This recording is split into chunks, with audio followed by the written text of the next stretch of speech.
الحمد لله والصلاة والسلام على رسول الله أما بعد فأعوذ بالله من الشيطان الرجيم بسم الله الرحمن الرحيم اقتربت الساعة وانشق القمر وإن يروا آية يعرضوا ويقولوا سحر مستمر وكذبوا واتبعوا أهواءهم وكل أمر مستقر۔ اس سورت کی پہلی آیت میں قمر کا لفظ مذکور ہے۔ اس مناسبت سے اس سورت کا نام سورۃ القمر ہے۔ مکی سورت ہے۔ بعض مفسرین کے مطابق یہ رسول اللہ صلی اللہ علیہ وسلم پر ہجرت سے 5 برس پہلے نازل ہوئی تھی۔ گویا یہ وہ زمانہ تھا جب تمام مسلمان اور بنو ہاشم کا پورا قبیلہ قریش کے ہاتھوں سماجی بائیکاٹ کا شکار ہو کر شیب ابی طالب میں محصوری کے دن گزار رہا تھا۔ آپ جانتے ہیں کہ بعثت کے 7ویں سال قریش نے یہ فیصلہ کیا تھا کہ ہم مسلمانوں اور تمام بنو ہاشم کا سماجی مقاطعہ کریں گے، ان کے ساتھ خرید و فروخت نہیں کریں گے، ان کے ساتھ کوئی رشتہ ناطہ نہیں کریں گے، کسی قسم کا کوئی معاملہ ان کے ساتھ نہیں کریں گے۔ اس فیصلے کے بعد بنو ہاشم کے لیے اور تمام مسلمانوں کے لیے پھر مکہ میں رہنا مشکل ہو گیا تھا۔ چنانچہ تمام مسلمان اور بنو ہاشم کا پورا قبیلہ یہ شیب ابی طالب میں جمع ہو گیا۔ وہ اس وقت حضرت ابو طالب حیات تھے، تو ان کی سربراہی میں یہ تمام وہاں جمع ہو گئے۔ شیب ابی طالب کے بارے میں سیرت نگار کہتے ہیں کہ یہ بنو ہاشم کی آبائی زمین تھی، جو کہ پہاڑ کے قریب تھی، گھاٹی نما تھی، حرم کے بالکل سامنے، جہاں آج مکتبہ ہے رسول اللہ صلی اللہ علیہ وسلم کی جائے ولادت مبارکہ۔ تو اس کے قریب وہ جگہ واقع ہے جس کو شیب ابی طالب کہا جاتا تھا۔ تو یہاں تمام مسلمان اور بنو ہاشم کا پورا قبیلہ یہاں جمع تھا۔ اس زمانے میں چونکہ حضرت ابو طالب بنو ہاشم کے سردار تھے، تو پورا قبیلہ بنو ہاشم نبی کریم صلی اللہ علیہ وسلم کا اور اسلام کا خیر خواہ تھا، پشت پناہ تھا۔ حضرت ابو طالب رسول اللہ صلی اللہ علیہ وسلم کی اور آپ علیہ السلام کے دعوت کے مضبوط ترین حامیوں میں سے تھے۔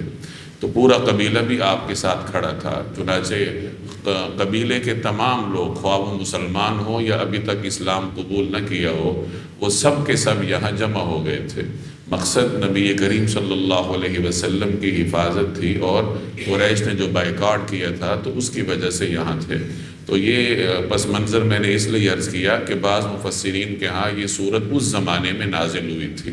اس سورت کے بالکل آغاز میں اللہ تبارک و تعالی نے قیامت کے قریب ہونے کا ذکر کیا۔ اس کے ساتھ ہی رسول اللہ صلی اللہ علیہ وسلم کے معجزے کا ذکر ہے، جسے شق قمر کہا جاتا ہے۔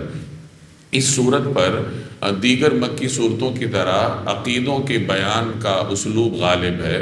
پیچھے آپ عقیدہ آخرت کے بارے میں مختلف صورتوں میں پڑھتے آئے ہیں، یہاں عقیدہ آخرت کے ساتھ ساتھ عقیدہ رسالت کا ذکر ہے۔ نبی کریم صلی اللہ علیہ وسلم کے معجزے کا ذکر ہے، آپ کی رسالت کا ذکر ہے، اور مکی صورتوں کے عام اسلوب کے مطابق عقیدہ آخرت کو اللہ تبارک و تعالی نے مختلف مثالوں کے ساتھ واضح کیا ہے۔ درمیان میں پھر تاریخی استدلال کے طور پر 5 اقوام کے واقعات مذکور ہیں۔ پیچھے آپ بارہا ان اقوام کے واقعات پڑھتے آئے ہیں۔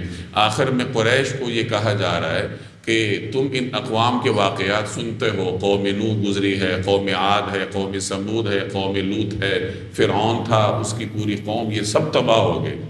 تو تم کیا سمجھتے ہو کہ تم کیا تباہ نہیں ہوگے؟ اگر تم انکار کرو گے تو تمہارے اوپر یہ عذاب نہیں آئے گا؟ یعنی تمہارے ساتھ الگ سلوک کیوں ہوگا؟ کیا تم کہیں سے لکھوا کے لائے ہو؟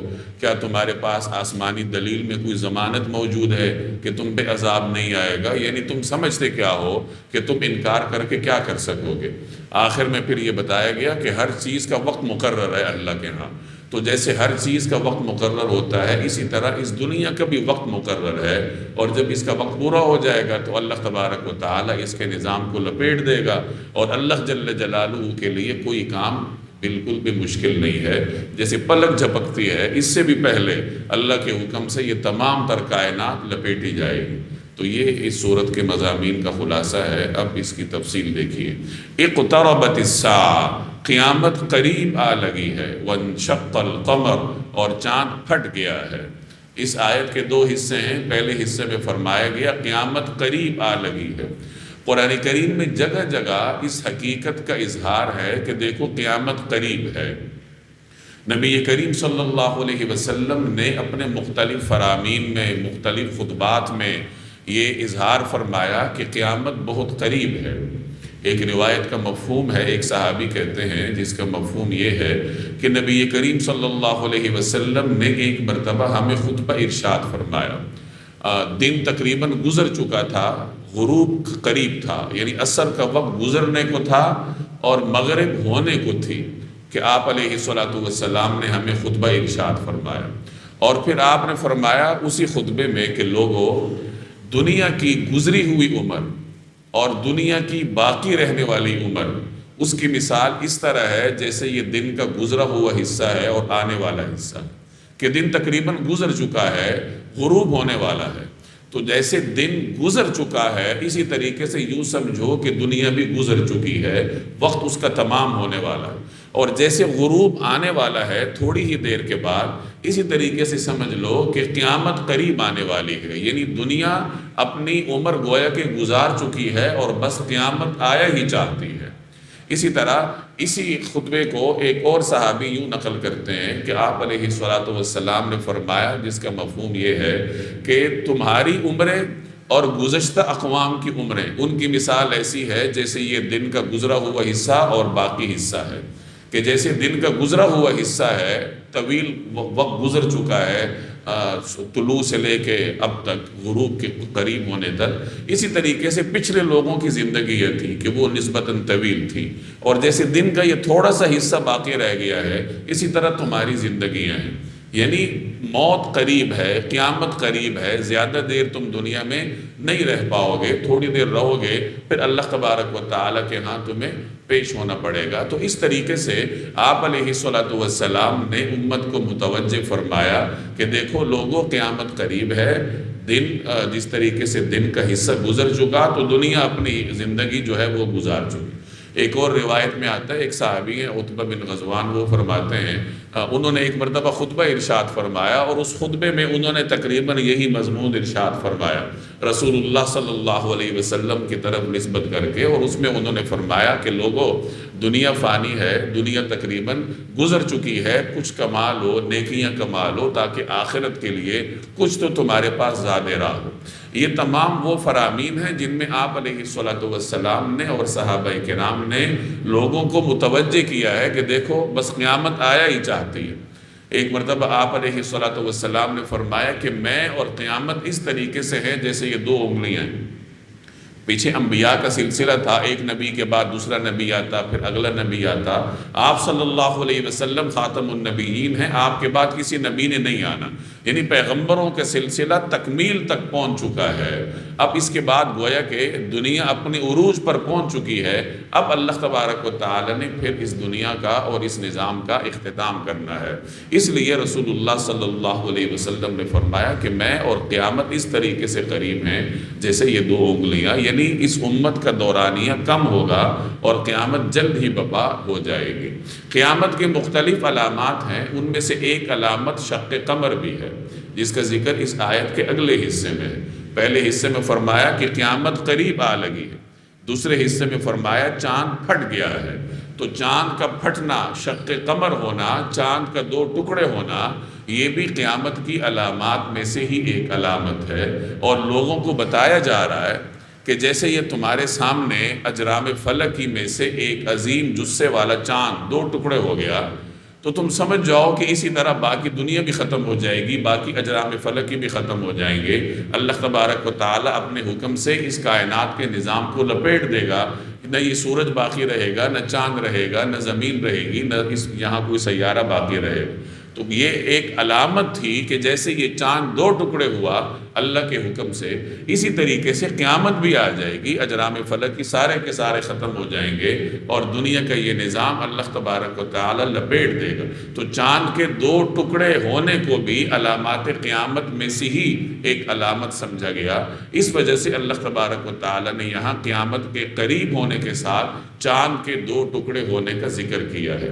یہی رسول اللہ صلی اللہ علیہ وسلم کا معجزہ بھی ہے کہ آپ نے اپنی انگشت مبارکہ کے اشارے سے چاند کو دو ٹکڑے فرمایا، اور اس وقت جن حضرات نے مشاہدہ کیا ان میں حضرت عبداللہ ابن مسعود رضی اللہ تعالی عنہ جلیل القدر صحابی ہیں، یہ نمایاں تھے، یہ اس واقعے کو بیان کرتے ہیں، اور میں مختلف صحابہ کرام نے یہ واقعہ بیان کیا ہے، مختلف حدیث کی کتابوں میں، سیرت کی کتابوں میں آپ کو یہ واقعہ ملے گا۔ ان روایات کا خلاصہ یہ ہے کہ نبی کریم صلی اللہ علیہ وسلم منا میں تشریف فرما تھے۔ آپ جانتے ہیں کہ ہجرت سے پہلے آپ صلی اللہ علیہ وسلم کا یہ معمول تھا کہ حج کے ایام میں آپ منا تشریف لے جاتے تھے۔ عرب کے قرب مختلف خطوں سے حاجی آئے ہوتے تھے۔ یہ تو آپ جانتے ہی ہیں کہ قریش مکہ اور دیگر عرب بت پرستی کے زمانے میں بھی حج کیا کرتے تھے۔ ابراہیم علیہ السلام کا یہ سنت ان کے ہاں جاری تھی، جس طرح بھی تھی تبدیلیوں کے ساتھ۔ تو قریش اور عرب کے لوگ حج کے لیے آتے تھے، منا میں ٹھہرتے تھے، تو آپ صلی اللہ علیہ وسلم منا تشریف لے جاتے تھے اور مختلف قبائل سے ملتے تھے، ان کے خیموں کے درمیان گزرتے تھے، اللہ تبارک و تعالیٰ کا کلام سناتے تھے، لوگوں کو دین کا تعارف کرواتے تھے۔ تو اسی طریقے سے روایات کا خلاصہ ہے کہ ایک مرتبہ آپ صلی اللہ علیہ وسلم منا میں تشریف فرما تھے، تو قریش کا ایک وفد آیا، مختلف سردار ان کے اس وفد میں شامل تھے، بڑے بڑے، ابو جہل ہے، نضر بن حارث ہے وغیرہ، اور انہوں نے آ کر کہا کہ اگر چاند کو آپ دو ٹکڑے کر کے ہمیں دکھا دیں تو ہم آپ پہ ایمان لے آئیں۔ یہ غالباً 14ویں کی رات تھی، یعنی چاندنی رات تھی، چاند کی 14ویں تاریخ تھی، اور چاند پورے آب و تاب کے ساتھ چمک رہا تھا افق میں۔ تو آپ صلی اللہ علیہ وسلم سے جب انہوں نے یہ مطالبہ کیا کہ آپ ہمیں چاند کے دو ٹکڑے کر کے دکھائیں، اور اس طریقے سے کہ ایک ٹکڑا ایک طرف چلا جائے، دوسرا ٹکڑا دوسری طرف چلا جائے، تو آپ صلی اللہ علیہ وسلم نے اللہ سے دعا کی اور اپنی انگشت مبارک، انگلی مبارک کا اشارہ کیا، تو چاند دو ٹکڑے ہو گیا، اور انہوں نے واضح طور پر دیکھا کہ ایک حصہ ایک طرف چلا گیا، دوسرا حصہ دوسری طرف چلا گیا۔ بعض روایات میں آتا ہے کہ ہیرا کے ایک طرف ایک ٹکڑا چلا گیا، دوسری طرف دوسرا ٹکڑا چلا گیا۔ بعض روایات میں آتا ہے کہ جبل ابو قبیس کے پاس ایک ٹکڑا چلا گیا اور ایک ٹکڑا جبل قوائقان کے پاس چلا گیا، یعنی دو ٹکڑے ہو کے واضح طور پر وہ ایک دوسرے سے جدا ہو گئے۔ جب وہاں موجود لوگوں نے اچھی طریقے سے دیکھ لیا تو اس کے بعد پھر چاند واپس اپنی جگہ پہ آ گیا، اور آپ علیہ الصلوۃ والسلام نے ان سے فرمایا کہ تم گواہ رہو۔ یہاں مشہور سیرت نگار ہیں قاضی سلیمان سلمان منصور پوری رحمہ اللہ، اردو میں انہوں نے کتاب لکھی ہے رحمۃ للعالمین۔ اردو زبان میں سیرت کی مستند ترین کتابوں میں سے یہ ایک کتاب ہے۔ تو قاضی صاحب کہتے ہیں کہ میرا گمان یہ ہے کہ ایک بات تو ثابت ہے کہ قریش مکہ نے یہ جو سوال کیا تھا یہود سے پوچھ کے کیا تھا۔ انہوں نے یہود سے کہا تھا کہ ہمیں بتائیے کہ ہم کیا سوال کریں، تو انہوں نے کہا کہ آپ ان سے سوال کریں کہ چاند دو ٹکڑے کر کے دکھائیں، اور وجہ یہ بیان کی کہ اگر یہ جادو ہے تو جادو کا اثر زمین پہ ہوگا نا، زمین سے بالا تو اجرام فلک کی بھی تو اس کا اثر نہیں ہوگا، تو آپ ان سے یہ سوال کر کے دیکھیں، بات واضح ہو جائے گی۔ تو قاضی صاحب کہتے ہیں کہ میرا گمان یہ ہے کہ یہود نے یہ جو تصور لیا چاند کے دو ٹکڑے ہونے کا، یہ انہوں نے موسیٰ علیہ السلام کے معجزے سے لیا تھا کہ اللہ نے ان کے لیے سمندر کو پھاڑ دیا تھا، اللہ نے ان کے لیے سمندر کو پھاڑ دیا، اس میں راستے بن گئے، اور یہود کا یہ گمان تھا کہ یہ اتنا عظیم معجزہ ہے کہ اس طرح کا معجزہ دکھانا اب کسی کی بس کی بات نہیں ہے، چاہے جائے کہ اس سے بالا تر کوئی معجزہ آ جائے۔ تو انہوں نے سمندر پھٹنے کو یعنی اس کے تخیل کو بروئے کار لاتے ہوئے ان کو یہ سوال دیا کہ آپ ان سے مطالبہ کریں کہ چاند دو ٹکڑے ہو جائے، لیکن یہاں معاملہ اللہ کے حبیب صلی اللہ علیہ وسلم کا تھا، چنانچہ انہوں نے انگلی سے اشارہ کیا تو چاند دو ٹکڑے ہو گیا، واضح طور پہ انہیں نظر آ گیا کہ ایک ٹکڑا ادھر گیا اور ایک ٹکڑا ادھر گیا، اور آپ نے فرمایا کہ گواہ رہو۔ اب ہونا یہ چاہیے تھا کہ وہ مسلمان ہو جاتے، لیکن ہوا یہ کہ انہوں نے انکار شروع کر دیا اور کہا یہ تو ہم پہ جادو ہو گیا۔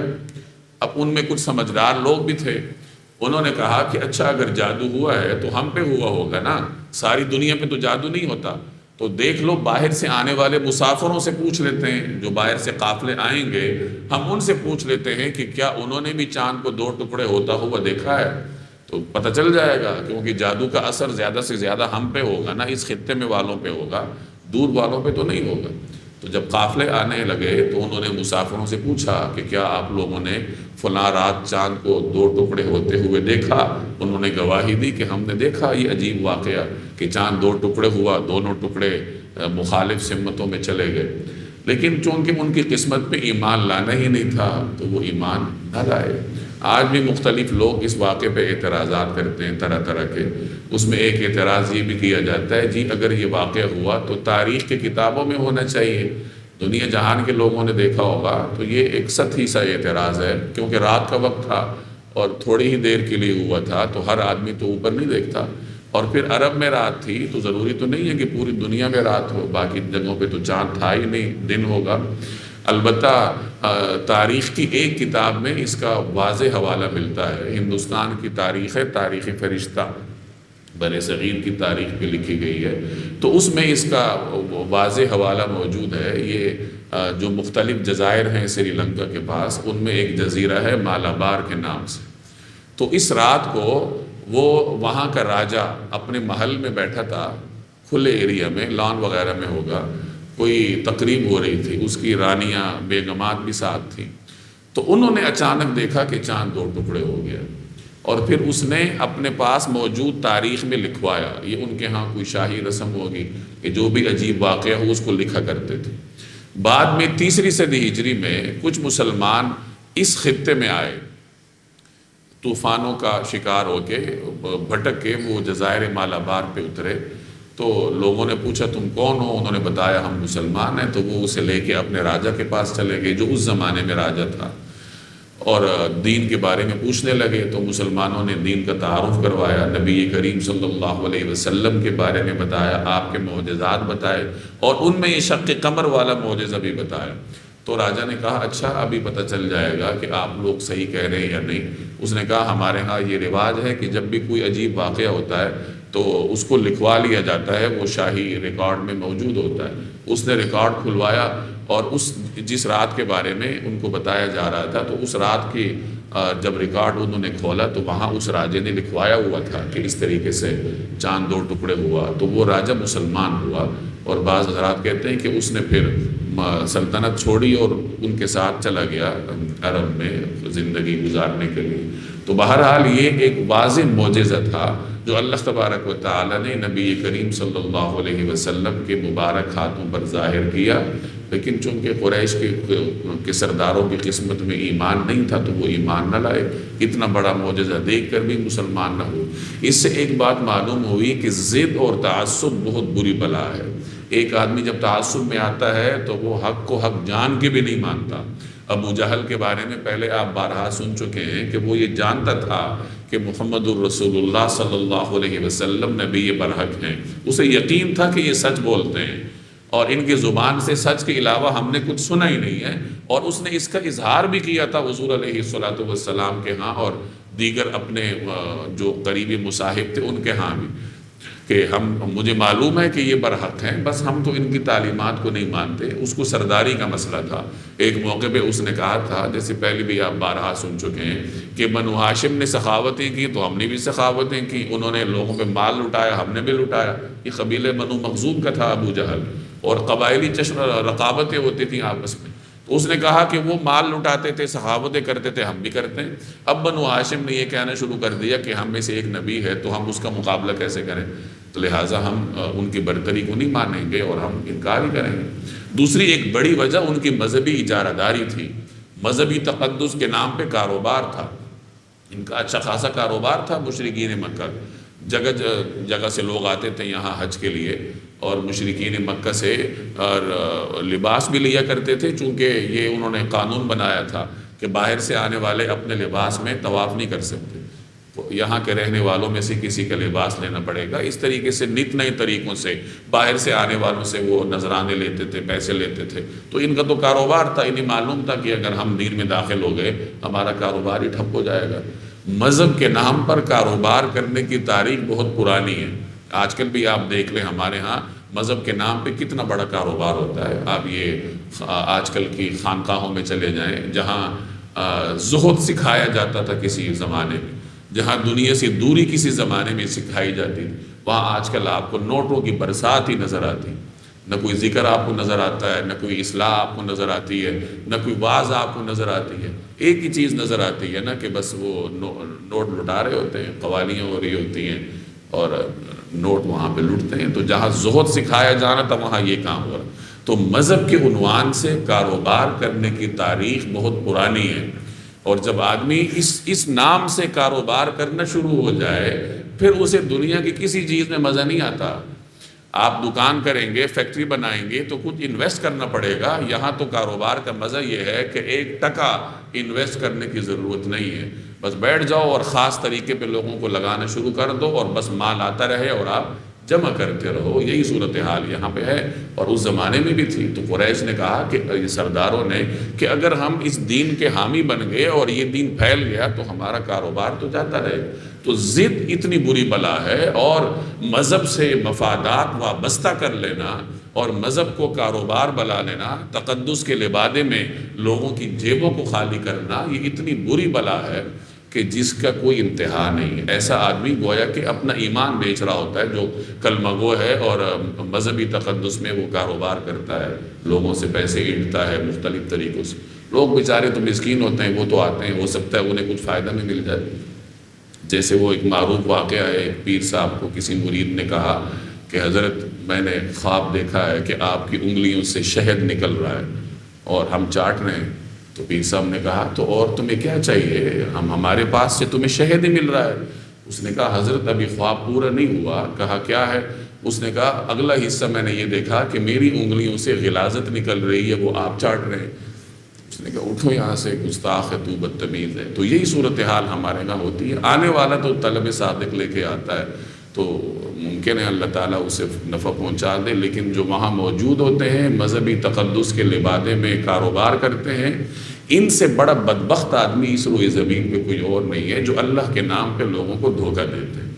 تو ضد ایک ایسی بلا ہے جس کا کوئی علاج نہیں ہے۔ قریش مکہ کو ضد کے ہاتھوں مجبور ہو کے وہ اس راستے پہ لگے ہوئے تھے اور سیدھے راستے پہ آنے کا نام نہیں لے رہے تھے، ورنہ وہ جانتے تھے کہ یہ نبی یہ برحق ہیں۔ 40 برس تک ہم نے کبھی ان کی زبان سے سچ کے علاوہ کچھ اور سنا نہیں ہے، تو ابھی ان کو کیا ضرورت ہے کہ وہ ہمیں کسی اور راستے پہ لگائیں۔ تو وہ خوب سمجھتے تھے کہ یہ بالکل سچ بول رہے ہیں، لیکن بس ان کی ضد، ان کی انا، ان کا کاروبار، ان کے مفادات، ان کی چودراہٹ اور سرداری، یہ تمام چیزیں دین حق قبول کرنے کے راستے میں رکاوٹ تھی۔ اقتربت الساعۃ، قیامت قریب آ لگی ہے، وانشق القمر، اور چاند پھٹ گیا ہے، وَإِن يَرَوْا آیَةً، اور ان کا حال یہ ہے کہ اگر وہ کوئی نشانی دیکھتے ہیں، یعرضوا، تو منہ موڑ لیتے ہیں، وَيَقُولُوا، اور کہتے ہیں، سحر مستمر، کہ یہ تو ایک چلتا ہوا جادو ہے، یعنی ایک جادو کا سلسلہ ہے جو چلا آ رہا ہے، یہ بھی اسی کا ایک حصہ ہے،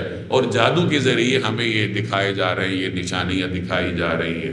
انکار کرنا تھا تو انکار کرنے کے لیے کوئی نہ کوئی بات تو چاہیے، چاہے وہ جتنی بھی سطحی ہو، جتنی بھی ہلکی ہو، تو کوئی نہ کوئی بات وہ بنا لیا کرتے تھے۔ وَكَذَّبُوا، اور انہوں نے حق کو جھٹلایا، وَاتَّبَعُوا أَهْوَاءَهُمْ، اور اپنی خواہشات کے پیچھے چل نکلے، وَكُلُّ أَمْرٍ مُسْتَقِرٍ، اور ہر کام کو آخر کسی ٹھکانے پر ٹک کر رہنا ہے، یعنی یہ لوگ چل پڑے غلط راستے پر۔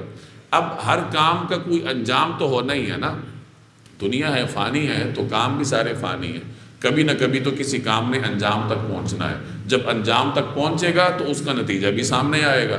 تو یہ جس انکار کے راستے پر چل رہے ہیں تو اس انکار کا بھی کوئی انجام ہے، اور پھر بالآخر ان کو اس کا خمیازہ بھگتنا پڑے گا۔ وَلَقَدْ جَاءَهُم مِّنَ الْأَنبَاءِ، اور ان لوگوں کو واقعات کی اتنی خبریں پہنچ چکی ہیں، ما فیہ مزدجر، جن میں زجر و توبیخ، جن میں تنبیہ کا بڑا سامان ہے، یعنی ان کے پاس ہر قسم کی خبریں آ چکی ہیں۔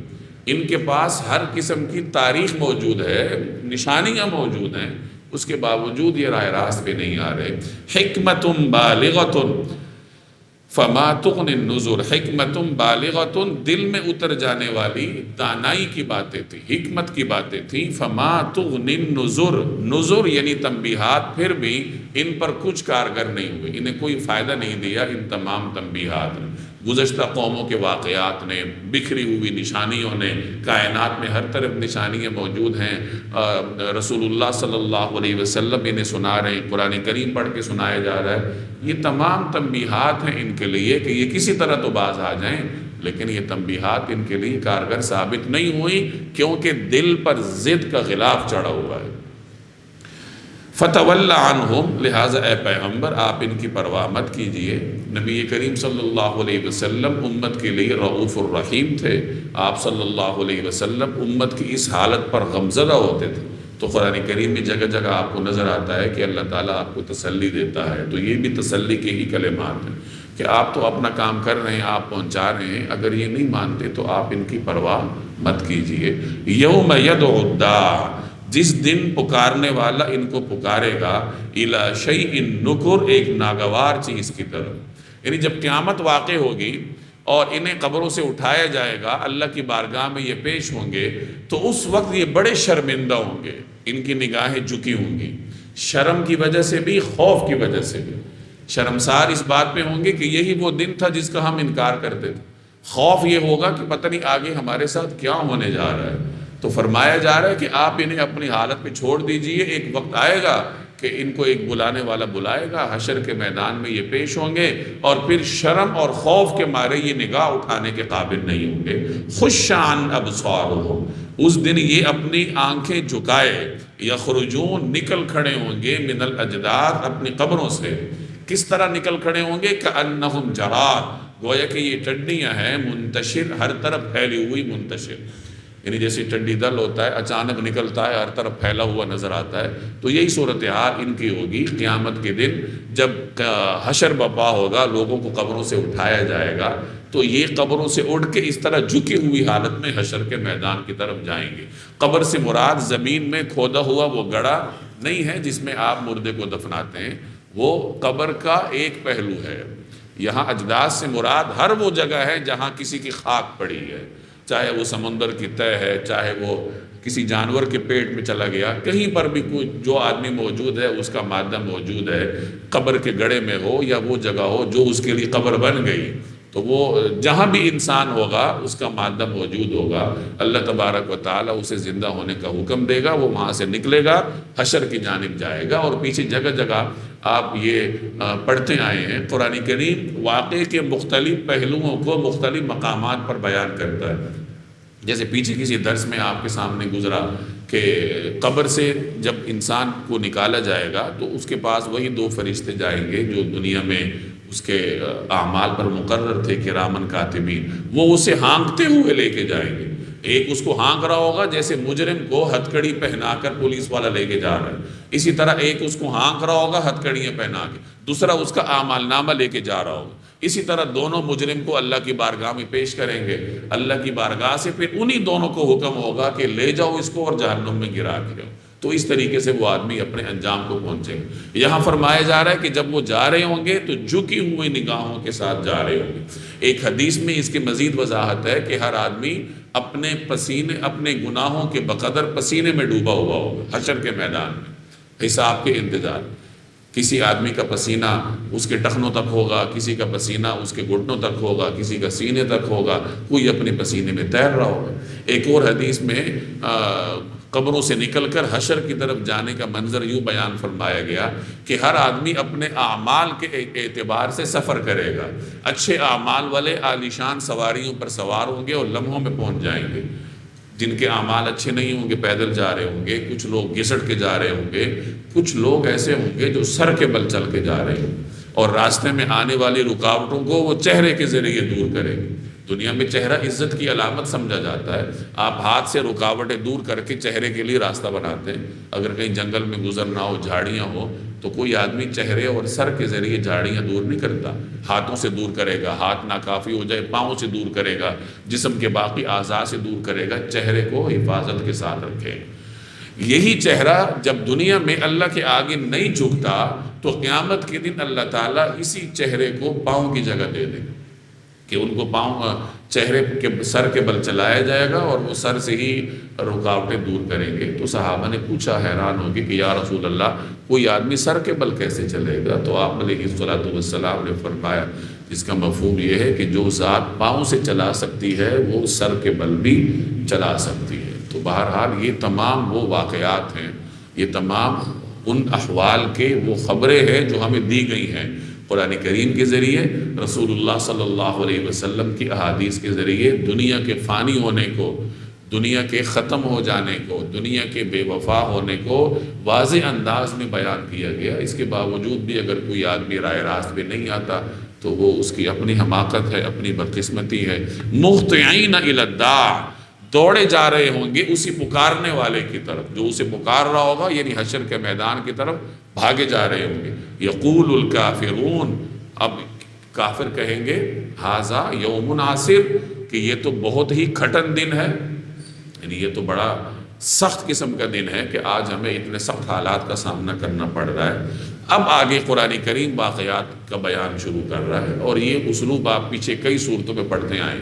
یہ کچھ اقوام ایسی ہیں جن سے قریش مکہ عرب کے لوگ واقف تھے. قوم نوح ہے، قوم عاد ہے، قوم سمود ہے، قوم لوط ہے، فرعون کی قوم ہے.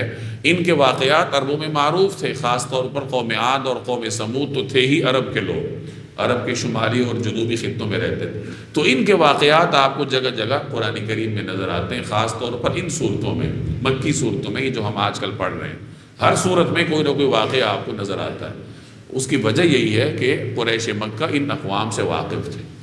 ان اقوام پر عذاب کا نزول یہ سینہ بسینہ ان کے ہاں چلتا آ رہا تھا. تو قرآن کریم انہیں خبردار کرتا تھا کہ دیکھو تم قوم نوح سے واقف ہو، قوم نوح پہ آنے والے عذاب سے واقف ہو، قوم عاد، قوم سمود، ان سب اقوام سے واقف ہو، عذاب سے واقف ہو، خبریں تمہارے پاس ہے. تو آخر سوچو تو صحیح کہ وہ اقوام کیوں تباہ ہوئے، اور تم اس راستے پر چلو گے تو تم کیوں نہیں تباہ ہو؟ یعنی تمہارے پاس ایسی کیا نرالی چیز ہے کہ اللہ تعالیٰ تم پہ عذاب نہیں بھیجے گا؟ تو یہاں نوح علیہ السلام کا واقعہ شروع ہو رہا ہے. کذبت قبلہم قوم نوح، ان سے پہلے نوح علیہ السلام کی قوم نے بھی جھٹلانے کا رویہ اختیار کیا تھا. فکذبوا عبدنا، انہوں نے ہمارے بندے کو جھٹلایا. وقالوا، اور کہا مجنون مجنون، کہ یہ تو دیوانے ہیں. وازدجر، اور انہیں دھمکیاں دی گئی نوح علیہ السلام. حضرت نوح علیہ السلام نے 950 برس تک اپنی قوم کو دعوت دی تھی، اور قوم نے ان کو ستایا تھا بہت زیادہ. بسا اوقات ان پہ اتنا تشدد کیا جاتا، انہیں اس طرح ظلم کا نشانہ بنایا جاتا کہ وہ بے ہوش ہو جاتے تھے، اور قوم کے لوگ انہیں کہیں رکھ دیتے تھے کہ بس اب تو یہ دنیا میں نہیں رہے. تو نوح علیہ السلام کو جب ہوش آتا وہ پھر اٹھتے اور قوم کے لوگوں کے پاس جاتے اور کہتے کہ اللہ کی طرف آؤ، اللہ ایک ہے، بت پرستی چھوڑو. اسی طریقے سے جب وہ قوم کے پاس جاتے تھے کہ تو وہ ان کی بات سننے سے انکار کا طریقہ یوں اپناتے تھے کہ کان لپیٹ لیتے تھے، کپڑوں میں چھپ جاتے تھے، جیسے سورہ نوح میں آگے جا کے آپ پڑھیں. تو نوح علیہ السلام نے یہ تمام تر تکالیف قوم کے ہاتھوں برداشت کی، اور جب انہیں احساس ہو گیا کہ اس قوم نے راہ راست پہ نہیں آنا، پھر انہوں نے اللہ سے دعا کی کہ رب انی مغلوب فانتصر، یا اللہ میں تو ان سے عاجز آ گیا ہوں، میری نصرت فرما.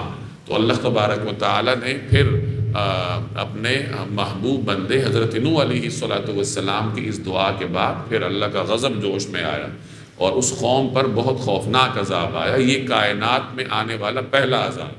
نوح علیہ السلام سے پہلے کسی قوم پہ اس طرح عمومی عذاب آیا نہیں تھا. پہلی مرتبہ اس طرح شرک کا دورہ ہوا تھا، اور نوح علیہ السلام کو پہلا رسول مانا جاتا ہے. یعنی رسول کا مطلب جس کو ایک الگ رسالت دی گئی ہو، الگ کتاب ہو اور الگ شریعت ہو اور دشمنوں سے لڑنے کا حکم ہو. تو یہ تمام تر امتیازات رسول کے ہوتے ہیں. تو نوح علیہ السلام سلسلہ رسالت کے پہلے رسول سمجھے جاتے ہیں. ان سے پہلے انبیاء علیہ السلام گزرے. تو جب اللہ تبارک و تعالیٰ کا غضب جوش میں آیا تو عذاب آیا. اس زمانے میں دنیا کی آبادی دریائے فرات اور دریائے نیل کے درمیان ہی تھی۔ قدیم میسوپوٹیمیا اس خطے کو تاریخ کی کتابوں میں کہا جاتا ہے، یہیں سے جو دنیا ہے انسانیت کا آغاز ہوا۔ ابتدا میں یہی لوگ رہتے تھے، آہستہ آہستہ پھر کائنات پھیلنی شروع ہوئی۔ تو اللہ جل جلالہ نے ان پہ عذاب اس طرح بھیجا کہ ایک تو بارش برستی رہی، کہا جاتا ہے 40 دن تک موسلادھار بارش برسی ہے۔ ایک دن مسلسل بارش برستی رہے تو کیا حال ہو جاتا، اور اگر 40 دن برستی رہے تو پھر کیا حال ہو۔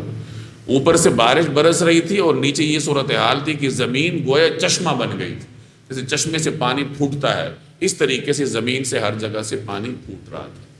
تو زمین کا پانی اور آسمان سے برستا ہوا بارش کا پانی یہ آپس میں مل گئے، اور ان کے ملنے سے پھر اتنا بڑا طوفان آیا جو بڑے سے بڑے پہاڑ سے بھی اوپر چلا گیا۔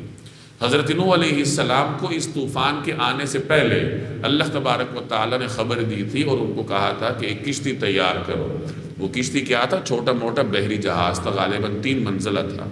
اور نوح علیہ السلام کو حکم ہوا کہ جب اس تنور سے پانی ابلنا شروع ہو جائے تو تم سمجھ جانا کہ اب اللہ کا عذاب آئے۔ اور پھر اپنے ماننے والوں کو، غالباً 70-72 لوگ تھے جنہوں نے ان کی بات پہ ایمان لائے تھے، اپنی اولاد بھی تھی اور کچھ قوم کے لوگ تھے، کہ جو آپ کے ماننے والے ہیں انہیں کشتی میں بٹھاؤ اور جانوروں کی ہر نسل میں سے ایک جوڑا کشتی میں بٹھا دو، تاکہ اس کے بعد جانوروں کی نسل چلتی رہے، چونکہ عذاب اتنا عام تھا کہ اس میں انسان تو انسان، حیوانات بھی ختم ہوئے۔ تو نوح علیہ السلام نے اللہ کے حکم پہ اسی طرح کیا، پھر بارش اور وہ زمین سے ابلتے ہوئے پانی نے اتنے بڑے طوفان کی شکل دھار لی کہ پہاڑوں سے بھی پانی اوپر چلا گیا۔ جیسے پیچھے آپ پڑھ کے آئے ہیں کہ جب نوح علیہ السلام کا بیٹا کنعان وہ کافروں کے ساتھ تھا تو وہ بھی پانی کا شکار ہوا۔ تو نوح علیہ السلام کشتی میں تھے، بیٹا لہروں کی نظر ہو رہا تھا، تو باپ تھے، بہرحال پیغمبر میں قدری جذبات بھی تو ہوتے ہیں نا۔ تو نوح علیہ السلام نے بیٹے سے کہا کہ کشتی میں آ جاؤ، منکرین کا ساتھ چھوڑ دو، ایمان لے آؤ۔ اس نے کہا نہیں، میں کسی پہاڑ پہ چڑھ جاؤں۔ تو نوح علیہ السلام نے فرمایا لا عاصم اليوم من امر اللہ، آج تمہیں کوئی پہاڑ نہیں بچائے گا، آج اللہ کے حکم سے کوئی بچانے والا نہیں ہے، الا من رحم، بچے گا وہی جس پہ اللہ رحم کرے، اور رحم کا قانون یہی ہے کہ اللہ تعالیٰ ایمان والوں پہ رحمت کرتا ہے۔ تو بیٹا باہر نہیں آیا، باز تو بس لہر اس کو اٹھا کے لے گئی، وہ ڈوب گیا، نہ وہ کسی پہاڑ پہ چڑھ پائے، پہاڑوں سے ہی پانی اوپر چلا گیا۔ اس بات پر بحث موجود ہے کہ یہ طوفان صرف فرات اور نیل کے درمیانی خطے میں آیا تھا یا پوری دنیا میں، پوری روئے زمین پہ آیا تھا۔ دونوں قسم کی آراء ہے، چونکہ یہ تحقیقی مسئلہ ہے۔ بعض حضرات کہتے ہیں کہ یہ پوری دنیا میں آیا تھا۔ ان کی دلیل یہ ہے کہ آج بھی بڑے بڑے چٹانوں پر، بڑے بڑے فلک بوز پہاڑوں پر ڈھانچے ملتے ہیں مختلف جانوروں کے، اور ان جانوروں کے ڈھانچوں پر ریسرچ یہ بتاتی ہے کہ یہ اس زمانے کے ڈھانچے ہیں جو نوح علیہ السلام کا تھا، اور پانی کے طوفان کا شکار ہو گئے۔ تو اس کو بنیاد بنا کر، یعنی ان آثار کو بنیاد بنا کر، بعض حضرات کہتے ہیں کہ یہ طوفان عام تھا، پوری زمین پہ آیا تھا، اور کچھ حضرات کہتے ہیں کہ جہاں جہاں انسانی آبادی تھی، اور اکثر انسانی آبادی وہی تھی فرات اور اس کے درمیان، تو وہیں پہ یہ طوفان آیا تھا۔ تو بہرحال نوح علیہ السلام کی قوم اس طوفان میں غرق ہو گئی۔ فدعا ربہ، اس پر انہوں نے اپنے پروردگار کو پکارا، نوح علیہ السلام نے، اور کہا انی مغلوب فانتصر، کہ میں بے بس ہو چکا ہوں، اب آپ ہی بدلہ لیجیے۔ ففتحنا ابواب السماء، چنانچہ ہم نے آسمان کے دروازے کھول دیے، بماء منہمر، ٹوٹ کر برسنے والے پانی سے۔ ہم نے ٹوٹ کر برسنے والے پانی سے آسمان کے دروازے کھول دیے، یعنی گویا کہ بادلوں کو کھلی چھوٹ مل گئی کہ برسو اور خوب برسو۔ وَفَجَّرْنَا الْأَرْضَ عُيُونًا، اور زمین کو پھاڑ کر چشموں میں تبدیل کر دی، یعنی زمین کے ہر حصے سے گویا کہ پانی ایسے ابل رہا تھا جیسے یہ زمین نہیں ہے بلکہ چشمہ ہے کوئی۔ فَالْتَقَى الْمَاءُ، اس طرح پانی مل گیا، یعنی آسمان سے برسنے والا پانی اور زمین سے ابلنے والا پانی وہ مل گیا، عَلَىٰ أَمْرٍ، اس کام کے لیے، قَدْ قُدِرَ، جو مقدر ہو چکا تھا۔ یعنی قوم کی تباہی مقدر ہو چکی تھی، تو قوم کی تباہی کے لیے یہ سارے کا سارا پانی آپس میں مل گیا اور ایک بڑے طوفان کی شکل اختیار کر دی، اور زمین کو پھاڑ کر چشموں میں تبدیل کر دیا، اور اس طرح سارا پانی اس کام کے لیے مل گیا جو مقدر ہو چکا تھا۔ وَحَمَلْنَاهُ، اور نوح علیہ السلام کو ہم نے سوار کیا اعلیٰ ذاتی الواح و دسر، ایک تختوں اور میخوں والی پر، یعنی کشتی پر جو تختوں اور میخوں سے بنائی گئی تھی۔ نوح علیہ السلام نے ہی کشتی بنانے کی صنعت دنیا کو سکھائی ہے، اس سے پہلے انسانیت نے کشتی سیکھی نہیں تھی۔ بہت سارے فنون ایسے ہیں جو کسی پیغمبر نے رائج کیے ہیں، جیسے کشتی سازی کا فن ہے، اسی طرح لوہے سے زرہ بنانے کا فن داؤد علیہ السلام سے منسوب ہے، یہ کتابت ہے یا کپڑا سینا ہے، سوئی کا کام ہے، اس کی نسبت ادریس علیہ السلام کی طرف کی جاتی ہے۔ علم ریاضی، علم فلکیات کی نسبت بھی ادریس علیہ السلام کی طرف کی جاتی ہے۔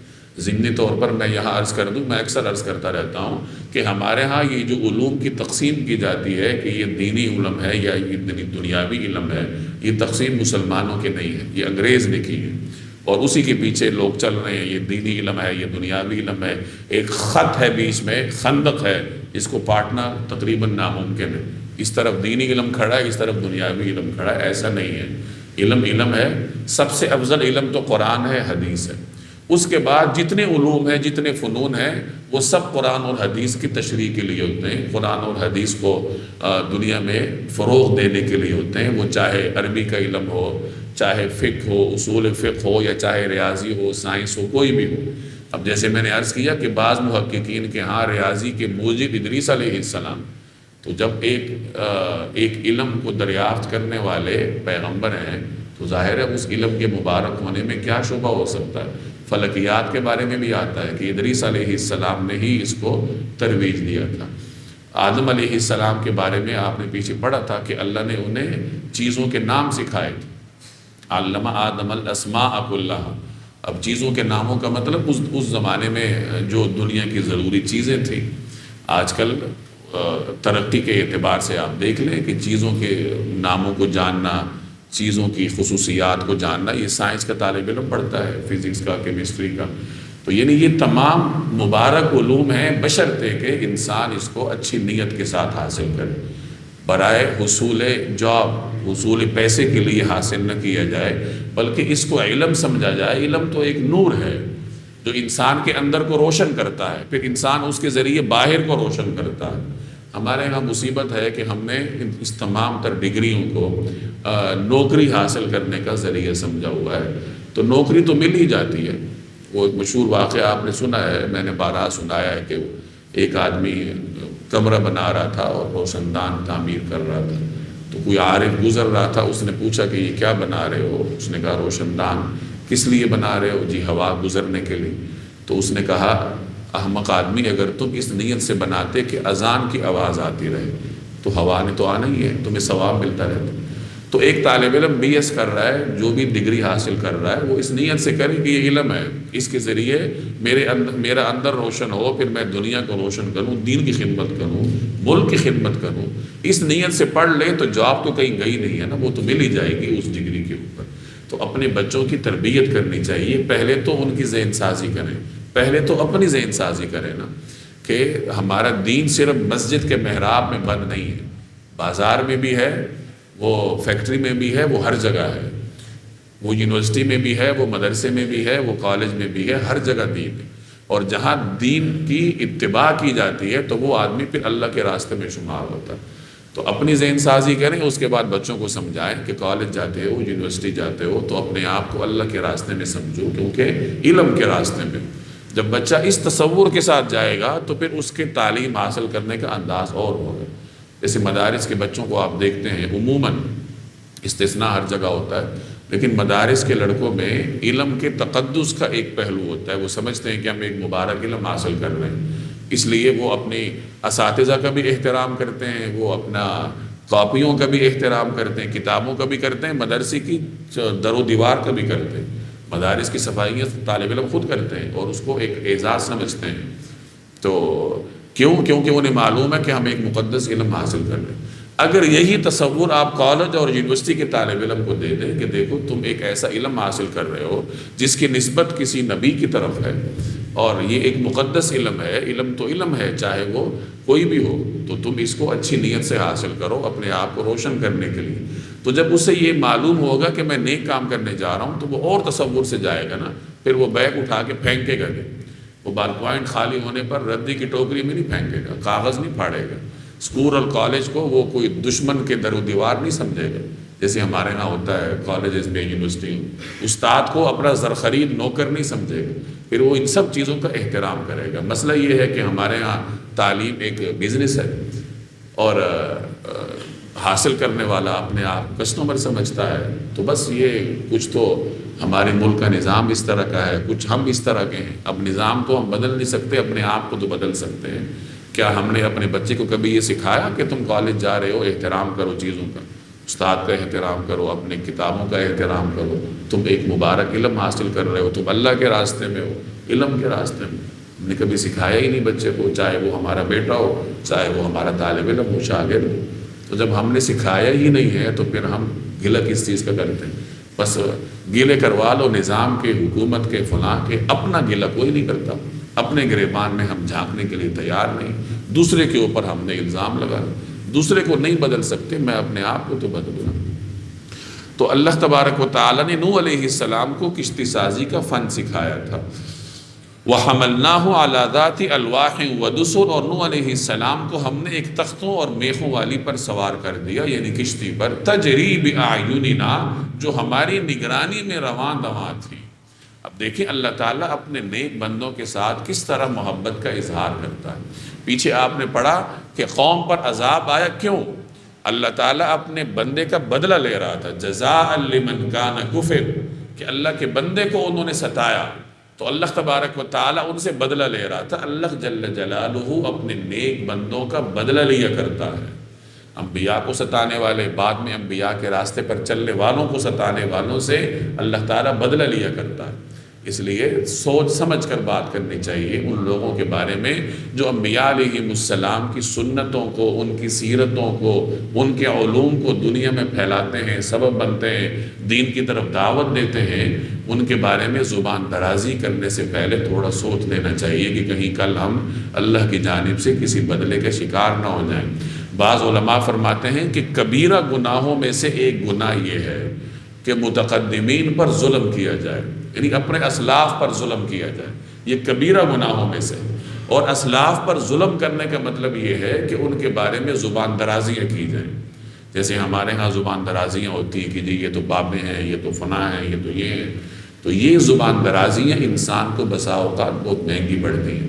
زبان درازی کرتے ہوئے بڑا مزہ آتا ہے، تنقید کرنے سے انسان کو تسکین ملتی ہے، پھر تنقید جتنی بڑی شخصیت پر ہو انسان اپنے آپ کو اتنا ہی حق پرست سمجھتا ہے۔ تو خوب یاد رکھیے کہ اللہ تبارک و تعالیٰ اپنے نیک بندوں کا بدلہ لیا کرتا ہے، تو اپنے اسلاف پر اس طرح کا ظلم کرنے سے گریز کرنا چاہیے۔ کسی کے ساتھ آپ کو عقیدت نہیں ہے تو آپ خاموش ہو جائیں، برا بھلا کہنا کوئی ضروری تو نہیں ہوتا۔ تو ایک تو یہ فرمایا کہ اللہ تبارک و تعالیٰ نے اپنے بندے کا بدلہ لیا۔ دوسرا آپ دیکھیں کہ اللہ کہہ رہا ہے کہ میں نے انہیں بچایا، کشتی میں بٹھایا، اور وہ کشتی ہماری نگرانی میں سفر کر رہی تھی، یعنی اللہ کہہ رہا ہے کہ وہ میری حفاظت میں تھی، میرے حبیب بندے اس میں بیٹھے تھے، تو اس کشتی کو کچھ ہونا نہیں تھا۔ تجری بأعیننا، جو ہماری نگرانی میں رواں دواں تھی، جزاء لمن کان کفر، تاکہ اس کا بدلہ لیا جائے، لمن کان کفر، جس کی ناقدری کی گئی تھی۔ یہ آیت ابھی آئی ہے، تشریح میں نے پہلے کر دی، یعنی نوح علیہ السلام کی قوم نے ناقدری کی اللہ کے حبیب بندے کی، تو اللہ تبارک و تعالیٰ نے ان کا بدلہ لیا۔ وَلَقَدْ تَرَكْنَاهَا آیَةً، اور حقیقت یہ ہے کہ ہم نے اس کو ایک نشانی بنا دیا، فَهَلْ مِن مُدَّكِرٍ، تو ہے کیا کوئی نصیحت حاصل کرنے والا؟ کیا کوئی نصیحت حاصل کرنے والا ہے؟ یعنی یہ ایک نشانی ہے، اب اس سے نصیحت حاصل کرو۔ یہ کشتی کافی عرصے تک پہاڑ کی چوٹی پر موجود تھی، جودی پہاڑ جسے کوہ ارارات کہا جاتا ہے۔ تو آج بھی مختلف آثار قدیمہ والے یہاں مہم جوئیاں کرتے رہتے ہیں، مختلف لوگوں نے دیکھی بھی ہے فضائی سفر کرتے ہوئے، اور اس کے مختلف شواہد بھی موجود ہیں۔ تو اللہ تبارک و تعالیٰ نے اس کو ایک نشانی بنا دیا۔ اب اللہ پوچھ رہا ہے کہ ہے کوئی نصیحت حاصل کرنے والا کہ وہ نصیحت حاصل کر لے کہ قوم نوح جس بیماری کی وجہ سے تباہ ہوئی، میں اس راستے پر نہ چلوں۔ فَكَيْفَ كَانَ عَذَابِي وَنُذُرِ، اب سوچو کہ میرا عذاب اور میری تنبیہات کیسی تھی، یعنی میں نے تنبیہ کی، نہ مانے، عذاب آیا، تو دیکھ لو کہ میرا عذاب کیسا تھا۔ کوئی بچتا نہیں ہے پھر عذاب سے۔ وَلَقَدْ يَسَّرْنَا الْقُرْآنَ لِلذِّكْرِ، اور حقیقت یہ ہے کہ ہم نے قرآن کو آسان بنایا ہے نصیحت حاصل کرنے کے لیے۔ فَهَلْ مِن مُدَّكِرٍ، اب کیا کوئی ہے جو نصیحت حاصل کرے؟ قرآن کریم نصیحت حاصل کرنے کے لیے اللہ نے آسان بنایا، اس سے آسانی سے ہدایت لی جا سکتی ہے، پڑھا لکھا بھی لے سکتا ہے، ان پڑھ بھی لے سکتا ہے، لیکن اس کا یہ مطلب نہیں ہے کہ قرآن کریم ہر پہلو کے اعتبار سے آسان ہے۔ قرآن کریم سے دین اخذ کرنا یہ دنیا کا مشکل ترین کام ہے، کہ قرآن سے آپ قواعد اخذ کریں، دین کے اصول اخذ کریں۔ یہ اخذ کرنا ہر آدمی کا کام نہیں ہے، بلکہ یہ ماہرین فن کا کام ہے، جنہیں مختلف علوم پر عبور ہو، وہ عربی زبان کے ماہر ہوں، وہ حدیث کے ماہر ہوں، وہ سیرت کے ماہر ہوں، وہ تاریخ کے ماہر ہوں، بلاغت کو جانتے ہوں، قرآن کریم کے اسلوب کو جانتے ہوں۔ درجن بھر علوم ہیں جن پر مہارت رکھنے والا یہ دعویٰ کر سکتا ہے کہ میں قرآن سے دین سمجھ رہا ہوں۔ تو دین اخذ کرنا یہ فقہا، مجتہدین، ماہرین کا کام۔ نصیحت حاصل کرنا یہ ہر انسان کا کام، کہ نوح علیہ السلام کی قوم کے واقعات پڑھے اور نصیحت حاصل کرے۔ قرآن کریم جگہ جگہ تاریخ بیان کرتا ہے مختلف اقوام کی، ہمیں دوزخ کی باتیں بتاتا ہے، جنت کی باتیں بتاتا ہے، تو ہم اس سے نصیحت اخذ کر سکتے ہیں۔ نصیحت اخذ کرنا میرے اور آپ کا کام، اور اس سے اصول مستنبط کرنا، اس سے دین کے اصول نکالنا، یہ پھر ائمہ اور فقہا کا کام۔ جیسے امام احمد بن حنبل کے بارے میں کہا جاتا ہے کہ انہوں نے ایک رات میں قرآن کریم سے 100 سے زیادہ مسائل اخذ کی۔ بڑا دلچسپ واقعہ ہے، بعض مورخین نے لکھا ہے، امام احمد امام شافعی کی شاگرد تھے، امام شافعی مصر میں رہتے تھے، تو امام شافعی نے ایک مرتبہ انہیں خط لکھا کہ عرصہ ہو گیا آپ سے ملاقات نہیں ہوئی، آ جاؤ کبھی۔ تو امام احمد نے کہا کہ ٹھیک ہے میں آتا ہوں، حاضر ہوتا ہوں۔ تو امام احمد گئے اپنے استاد سے ملنے کے لیے۔ استاد بھی شاگرد شناس تھا، قدر شناس تھا، اسے معلوم تھا کہ شاگرد کوئی معمولی تو ہے نہیں۔ تو استاذ اپنے متعلقین کو جمع کر کے استقبال کے لیے نکلے۔ امام احمد کا بڑا عالیشان استقبال کیا گیا، امام اپنے گھر لائے، ان کا معززین شہر کے موجود تھے اور کھانا کھایا، دسترخوان لگایا، کھانے کا وقت آیا تو دیکھا کہ امام احمد تو کھا رہے ہیں، مہمان جو تھے انہوں نے کھانا شروع کیا اور بس کرنے کا نام ہی نہیں لے رہے تھے۔ معززین حیران تھے کہ ہمیں تو امام شافعی نے بڑی تعریفیں سنائی، لیکن یہ کیسا آدمی ہے جو کھائی جا رہا ہے، زیادہ کھانا تو معیوب سمجھا جاتا ہے، اور پھر اہل علم کے لیے۔ تو خیر یہ ایک چیز سامنے آئی کہ انہوں نے تو بہت زیادہ کھایا۔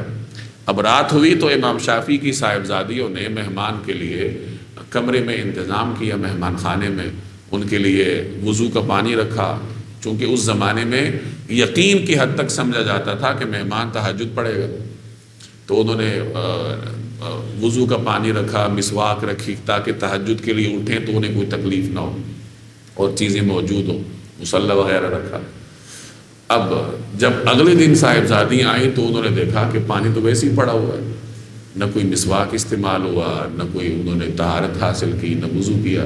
تو وہ بڑی حیران ہوئی کہ ہم نے تو ابا سے بڑی تعریف سنی تھی کہ یہ بہت بڑا امام، یہ کیسا امام ہے کہ تہجد ہی نہیں پڑھی۔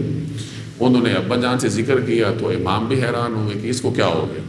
پھر انہوں نے تنہائی میں بلا کے پوچھا کہ بھائی تمہیں کیا ہو گیا، تمہارے حالات بدل گئے، ماحول سے متاثر ہو گئے ہو، ہوا کیا ہے کہ کل کھانا کھا رہے تھے، بس کرنے کا نام نہیں لے رہے تھے، اور اب رات تم نے تہجد ہی نہیں پڑھی، صاحبزادیاں پوچھ رہی ہیں۔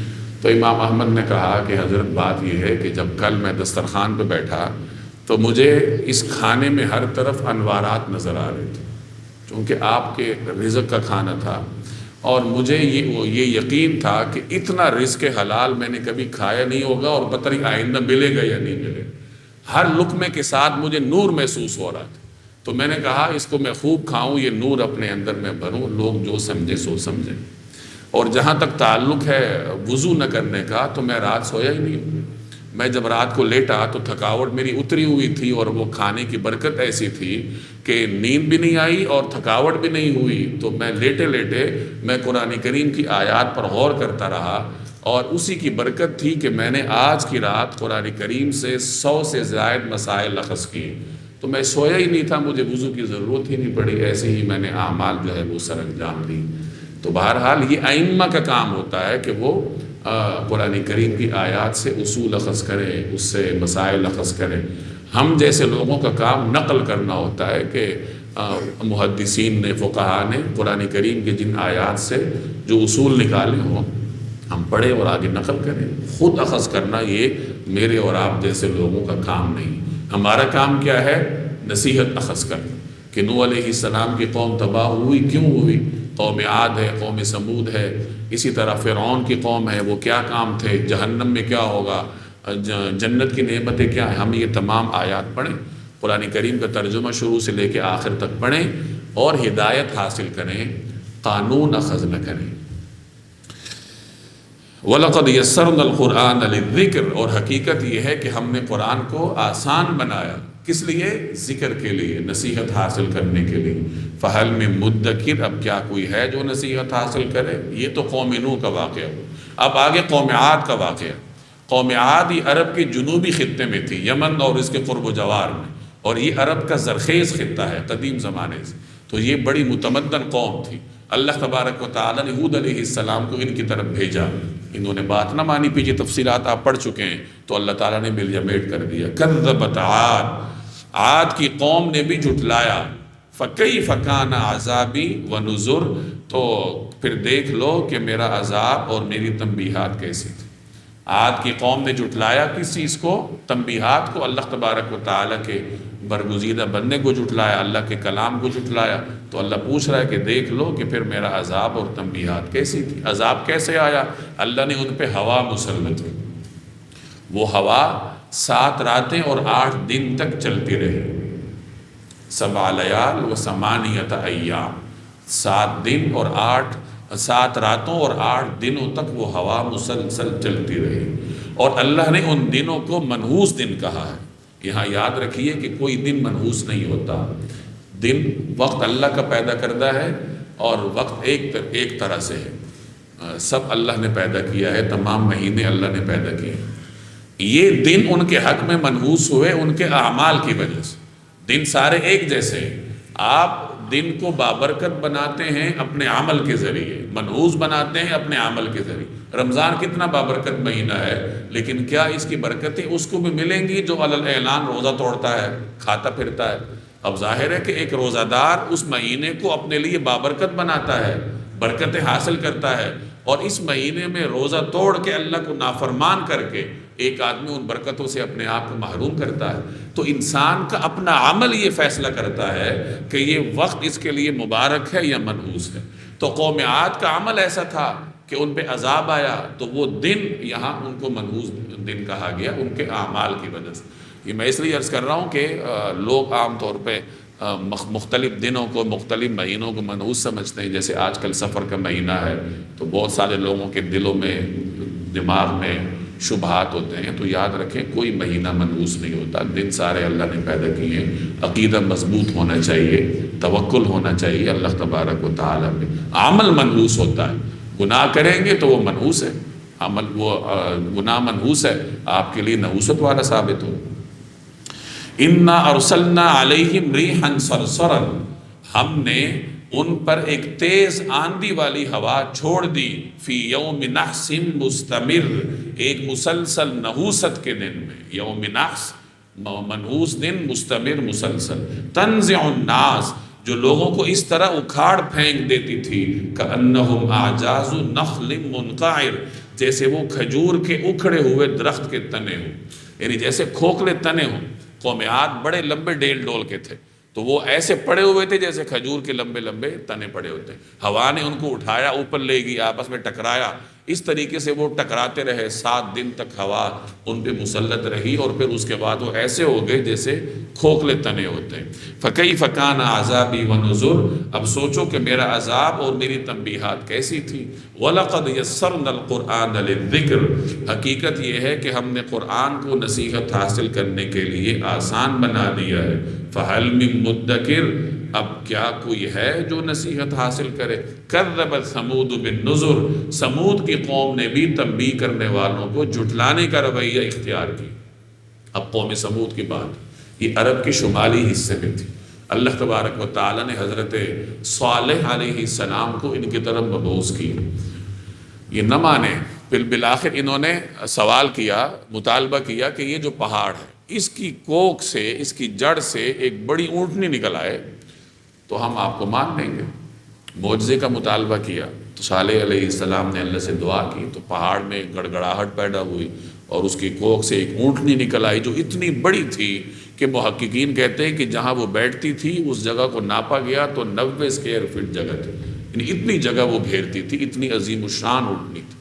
انہوں نے کہا تھا گابن ہونی چاہیے تو گابن تھی، پھر بچہ بھی اس نے جانا، اور چونکہ وہ بہت بڑی تھی تو وہ کنویں کا سارا پانی پی جاتی تھی۔ صالح علیہ السلام نے ان سے کہا کہ یہ اللہ کی نشانی ہے، ناقۃ اللہ، اللہ کی اونٹنی ہے، یہ براہ راست اللہ کے حکم سے پیدا ہوئی، لہٰذا اس کا خیال کرنا، اس کو نقصان نہ دینا۔ قوم کے لوگوں نے ایک تو نشانی دیکھی، اپنی منمانی نشانی دیکھی، پھر بھی انکار کرنے لگے، اور اس پر مستزاد یہ کہ اس کو نقصان پہنچانے کے درپے ہو گئے۔ اور ایک بدبخت اٹھا، کہیں رات کو اس نے گھات لگائی اور اس اونٹنی کو اس نے نقصان پہنچایا، اسے قتل کر دی۔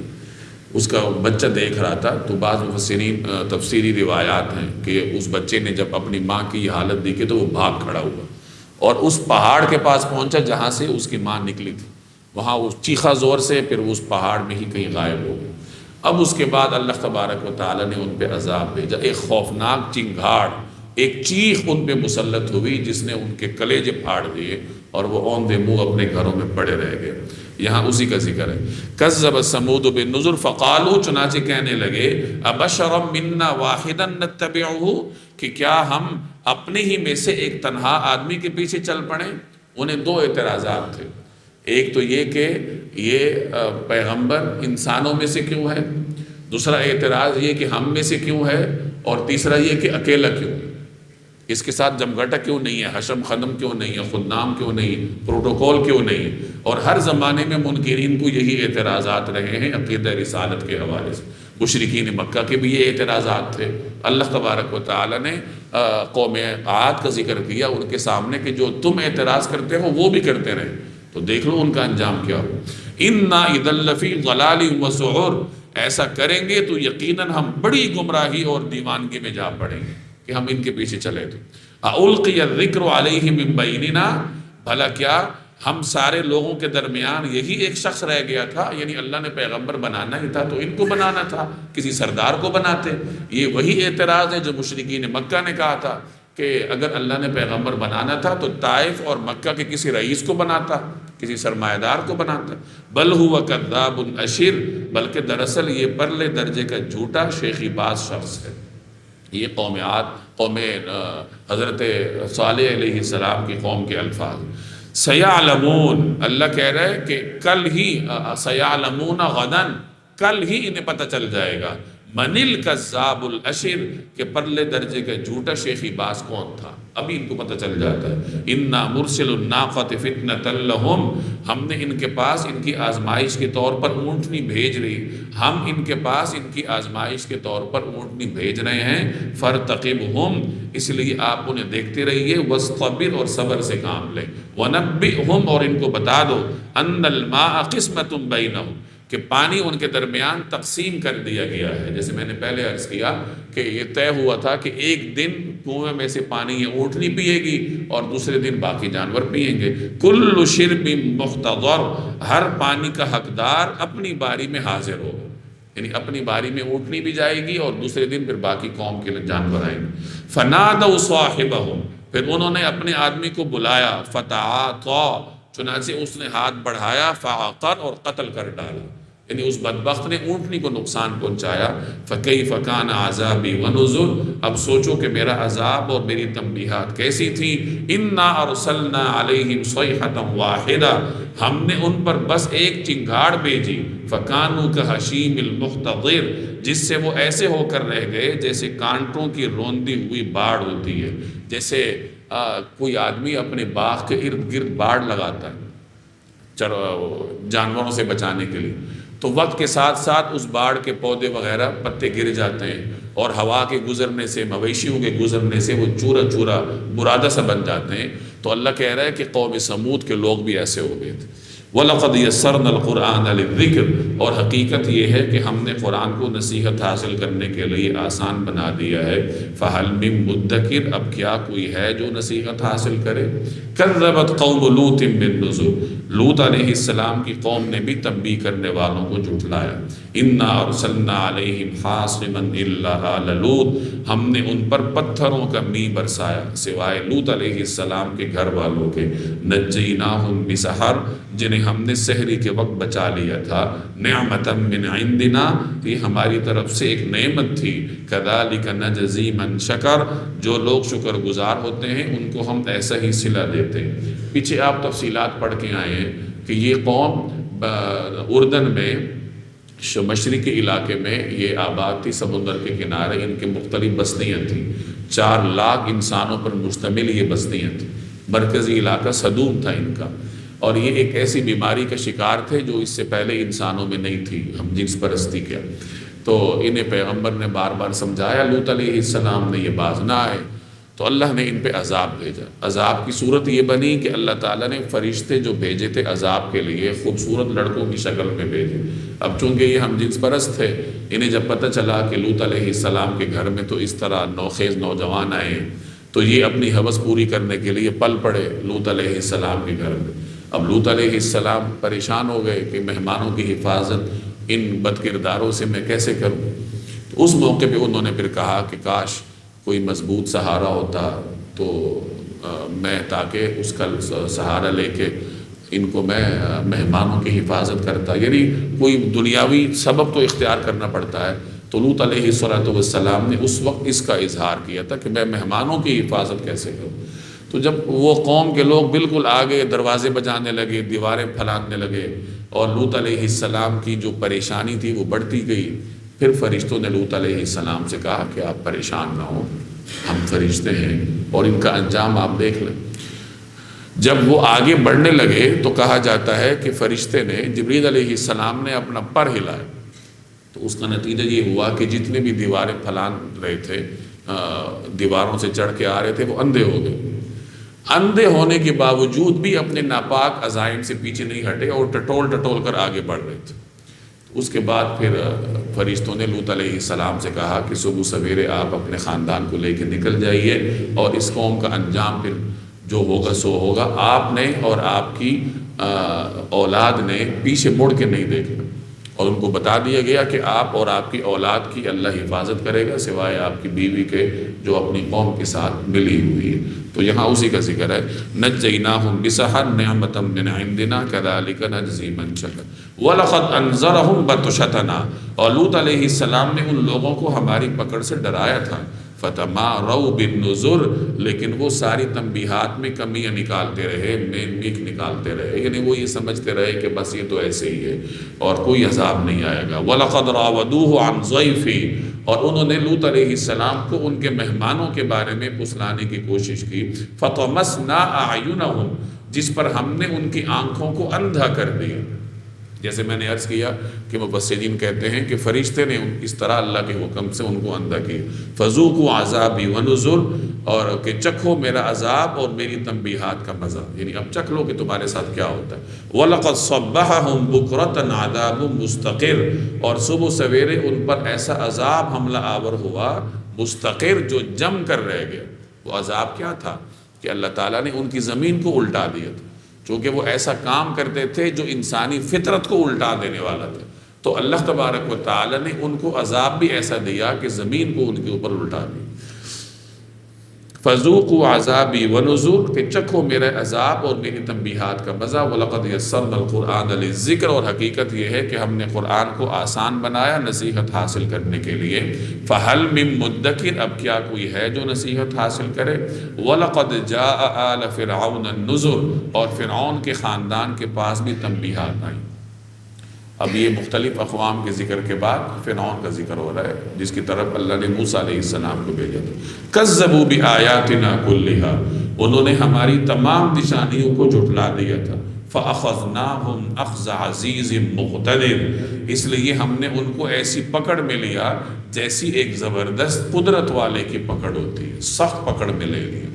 یہاں تک بات ختم ہوگی۔ اللہ تبارک و تعالیٰ نے 5 اقوام کے واقعات سنے، قوم نوح، قوم عاد، قوم سمود، قوم لوط اور فرعون اور اس کے حواریوں کے واقعات۔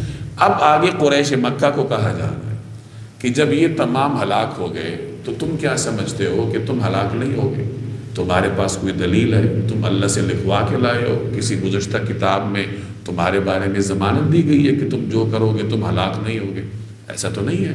تو تمہیں سمجھ جانا چاہیے کہ تم اس تاریخ کے ان اقوام کے راستے پہ چلو گے تو انجام تمہارا یہی ہوگا۔ اکفارکم خیر من اولئکم، کیا تمہارے یہ کافر لوگ ان سے اچھے ہیں؟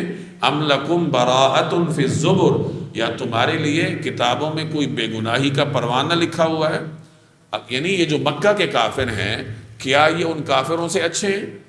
ان کے بارے میں تو اللہ نے فرمایا کہ اللہ نے جو انہیں طاقتیں دی تھی قوم عاد اور قوم سمود کو، قریش کو تو اس کا 10واں حصہ بھی نہیں دیا۔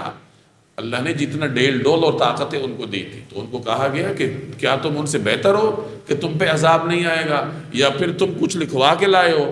یہ دونوں چیزیں نہیں ہیں، تو پھر سمجھ جاؤ کہ عذاب ان پہ آیا تمہارے اوپر بھی آ سکتا ہے۔ ام یقولون، یا ان کا کہنا یہ ہے نحن جمیع منتصر، کہ ہم ایسی جمعیت ہیں جو اپنا بچاؤ اپنے آپ کر لے گی۔ نحن جمیع یعنی ہم ایسا جمگٹا ہیں، منتصر جو ہم اپنا خود بچاؤ کر لیں گے، یعنی تم اللہ کے عذاب سے بچ سکتے ہو؟ جب قوم عاد نہیں بچی، قوم سمود نہیں بچی، اتنی طاقت کے باوجود، فرعون اپنی ریاستی قوت کے باوجود نہیں بچ سکا، تو تم ایک چھوٹا سا قبیلہ ہو، تم کیا کر لو گے؟ سَيُهْزَمُ الْجَمْعَ، ان قریب اس جمعیت کو شکست ہو جائے گی۔ قریش کہتے تھے نا کہ ہم جمعیت ہیں، ہم ایک جمگٹا ہے، ہم ایک جماعت ہیں مضبوط، ہم اپنا بچاؤ کر لیں گے۔ اللہ کہہ رہا ہے کہ یہ جماعت منتشر ہو جائے گی۔ رسول اللہ صلی اللہ علیہ وسلم کی زبان اطہر سے انہوں نے یہ سنا کہ یہ جماعت منتشر ہو جائے گی، وَيُوَلُّونَ الدُّبُرَ، اور یہ سب پیٹ پھیر کر بھاگیں گے۔ حضرت عمر فرماتے ہیں کہ ہمیں حیرت ہوتی تھی کہ یہ کیسے منتشر ہوں گے اور کیسے بھاگیں گے۔ ذرا تصور کریں کہ یہ کون سے حالات تھے، جیسے میں نے پہلے عرض کیا کہ مسلمان تو شیب ابی طالب میں محصور تھے، کوئی افرادی قوت نہیں تھی، دور دور تک آثار ہی نہیں تھے، کہ ایسا وقت بھی آئے گا کہ مسلمان قریش پر غالب آ سکیں گے، وسائل کو دیکھتے ہوئے، ظاہری اسباب کو دیکھتے ہوئے۔ ان حالات میں قرآن کریم کہہ رہا ہے کہ یہ قریش منتشر ہوں گے، ان کی طاقت ہوا میں اڑتے ہوئے دھول کی طرح ختم ہوگی، یہ منہ پھیر کر بھاگیں گے۔ اللہ تبارک و تعالی نے اس کے تقریباً کوئی 7-8 سال کے بعد بدر کے میدان میں یہ وعدہ سچ کر دکھایا۔ روایات میں آتا ہے کہ بدر کے میدان میں جب صحابہ نے نیچے صفیں درست کی، نبی کریم صلی اللہ علیہ وسلم کے لیے ایک بلند جگہ پہ ایک چھپر بنایا گیا، عریش، جہاں آپ علیہ السلام تشریف فرما تھے۔ سیدنا ابو بکر آپ کے ساتھ تھے، اور حضرت معاذ نے غالباً یا سعد بن معاذ نے پہرے داری کا فرض سنبھال لیا، دروازے پہ تلوار لے کے کھڑے تھے۔ حضور صلی اللہ علیہ وسلم نے صحابہ کو منع کیا تھا کہ جب تک میں نہ کہوں حملہ نہیں کرنا، دفاع کرنا ہے اپنا۔ قریش چارج کرتے ہیں، آگے بڑھتے ہیں، آپ نے دفاع کرنا، حملہ نہیں کرنا جب تک میں نہ کہوں۔ آپ علیہ السلام عریش میں تشریف فرما تھے، دعا کر رہے تھے۔ آہوزاری اتنی کی آپ نے کہ آپ کے کندھا مبارک سے چادر ڈھلک گئی۔ ابو بکر صدیق دیکھ رہے تھے، ان سے رہا نہیں گیا، تو انہوں نے کہا کہ اللہ کے حبیب کافی ہو گیا، آپ نے اللہ سے مانگ لیا، اللہ یقیناً ہماری نصرت کرے۔ تو حضور صلی اللہ علیہ وسلم اس کے بعد جب باہر تشریف لائے تو آپ کی زبان اقدس پر یہ آیت تھی، سَيُهْزَمُ الْجَمْعُ وَيُوَلُّونَ الدُّبُرَ، ان کی طاقت منتشر ہو جائے گی اور یہ پیٹ پھیر کر بھاگیں گے۔ پھر آپ نے صحابہ سے فرمایا کہ حملہ کرو، اور اس کے بعد پھر وہ ایسے پیٹ پھیر کر بھاگے کہ مڑ کے نہیں دیکھا۔ بڑے بڑے سردار قتل ہوئے، تفصیلات آپ جانتے ہیں، اور بڑے بڑے سردار قید ہوئے۔ تو اللہ نے اس طریقے سے اپنا یہ وعدہ بدر کے میدان میں پورا کر دکھایا۔ بَلِ السَّاعَةُ مَوْعِدُهُمْ، یہی نہیں بلکہ ان کے اصل وعدے کا وقت تو قیامت ہے۔ وَالسَّاعَةُ أَدْهَىٰ وَأَمَرُّ، اور قیامت اور زیادہ مصیبت اور کہیں زیادہ کڑوی ہوگی۔ یعنی یہ جو بدر کے میدان میں منتشر ہیں، بھاگ رہے ہیں، یہ تو کچھ بھی نہیں ہے، اصل مصیبت تو قیامت والے دن آئے گی جو کہیں زیادہ کڑوی ہوگی۔ ان المجرمین فی ضلال وسعور، فی ضلال وسعور، حقیقت یہ ہے کہ یہ مجرم لوگ بڑی گمراہی اور بے عقلی میں پڑے ہوئے ہیں۔ یعنی یہ کہا کرتے تھے، جیسے پیچھے آپ نے پڑھا، کہ اگر ہم حضرت صالح علیہ السلام کی پیروی کریں گے، پھر تو ہم بڑی گمراہی میں ہوں گے۔ اللہ اس کا جواب دے رہا ہے کہ تم گمراہی میں پڑے، کہ تم صالح علیہ السلام کے پیچھے نہیں چلے، مشرکین مکہ حضور علیہ السلام کے پیچھے نہیں چلے، تو اصل گمراہی تو یہ ہے کہ تم وقت کے پیغمبر کے پیچھے نہیں چل رہے۔ یوم یسحبون فی النار علی وجوہہم، جس دن ان کو منہ کے بل آگ میں گھسیٹا جائے گا اور ان سے کہا جائے گا ذوقوا مس سقر، کہ چکھو دوزخ کے چھونے کا مزہ، یعنی اب مزہ چکھ لو۔ انا کل شیء خلقناہ بقدر، ہم نے ہر چیز کو ناپ تول کے ساتھ پیدا کیا ہے، یعنی ہر چیز ایک خاص اندازے کے ساتھ پیدا ہوئی۔ یاد رکھیے ہر چیز کا پیدا ہونا، اس کا نشو و نما پانا، اس کا پایہ تکمیل تک پہنچنا، اور پھر اس کا اختتام تک جانا، زوال تک جانا، یہ سب اللہ کے ہاں طے ہے۔ چاہے وہ کوئی بھی جاندار ہو، وہ کوئی بھی مخلوق ہو، اس دنیا میں خاص اندازے کے مطابق اللہ اسے پیدا کرتا ہے، خاص ترتیب پر اس کی اٹھان ہوتی ہے، پایہ تکمیل تک پہنچتی ہے، پھر فنا ہو جاتا ہے۔ اسی قانون کے مطابق یہ دنیا بھی ہے کہ اللہ نے اس کو پیدا کیا، اس دنیا کو پھیلایا، یہاں آبادی کو پھیلایا، عروج تک پہنچایا، پھر ایک وقت آئے گا کہ یہ دنیا فنا ہو جائے گی۔ تو یہ قاعدہ ان کو سمجھایا جا رہا ہے کہ جیسے ہر چیز پیدا ہوتی ہے، پھر آگے بڑھتی ہے ایک اعتدال کے ساتھ، طے شدہ مقدار کے مطابق، اور پھر ختم ہوتی ہے، اسی طرح یہ کائنات بھی ختم ہوگی۔ وَمَا أَمْرُنَا إِلَّا وَاحِدَةٌ كَلَمْحٍ بِالْبَصَرِ، اور ہمارا حکم بس ایک ہی مرتبہ آنکھ جھپکنے کی طرح ہوتا ہے۔ وَمَا أَمْرُنَا، اور ہمارا حکم نہیں ہے مگر إِلَّا وَاحِدَةٌ كَلَمْحٍ بِالْبَصَرِ، لمحًا بالبصر، آنکھ جھپکنا، جیسے ایک مرتبہ آنکھ جھپکی جاتی ہے تو اسی طرح ہمارا حکم بھی اسی طرح پورا ہوتا ہے۔ یعنی جیسے انسان آنکھ جھپکتا ہے لمحے بھر میں، اس سے کہیں جلدی اللہ کا بڑے سے بڑا حکم پورا ہوتا ہے۔ وَلَقَدْ أَهْلَكْنَا أَشْيَاعَكُمْ، اور تمہارے ہم مشرب لوگوں کو ہم پہلے ہی ہلاک کر چکے ہیں، یعنی جو تمہاری طرح کے لوگ تھے، پیچھے واقعات پڑھ کے آئے ہو، وہ پہلے ہی ہلاک ہو چکے ہیں۔ فَهَلْ مِن مُدَّكِرٍ، اب بتاؤ ہے کوئی جو نصیحت حاصل کرے؟ یہ بار بار جھنجھوڑا جا رہا ہے، واقعہ سنایا جاتا ہے، پھر کہا جاتا ہے کہ ہے کوئی نصیحت حاصل کرنے والا۔ وَكُلُّ شَيْءٍ فَعَلُوهُ فِي الزُّبُرِ، اور جو کام انہوں نے کیے ہیں وہ سب اعمال ناموں میں درج ہیں، کوئی عمل ضائع نہیں جاتا، لکھا جاتا ہے، ریکارڈ رکھا جاتا ہے۔ وَكُلُّ صَغِيرٍ وَكَبِيرٍ مُسْتَطَرٍ، اور ہر چھوٹی اور بڑی بات لکھی ہوئی ہے۔ إِنَّ الْمُتَّقِينَ فِي جَنَّاتٍ وَنَهَرٍ، جن لوگوں نے تقوی کی روش اپنا رکھی ہے وہ باغات اور نہروں میں ہوں گے۔ فی مقعد صدق، ایک سچی عزت والی نشست میں، عند ملیک مقتدر، اس بادشاہ کے پاس جس کے قبضے میں سارا اقتدار۔ متقین تو اس طرح مزوں میں ہوں گے، اور منکرین پر دنیا میں بھی عذاب آیا اور آخرت میں بھی ان کو تکالیف سہنی پڑیں گی۔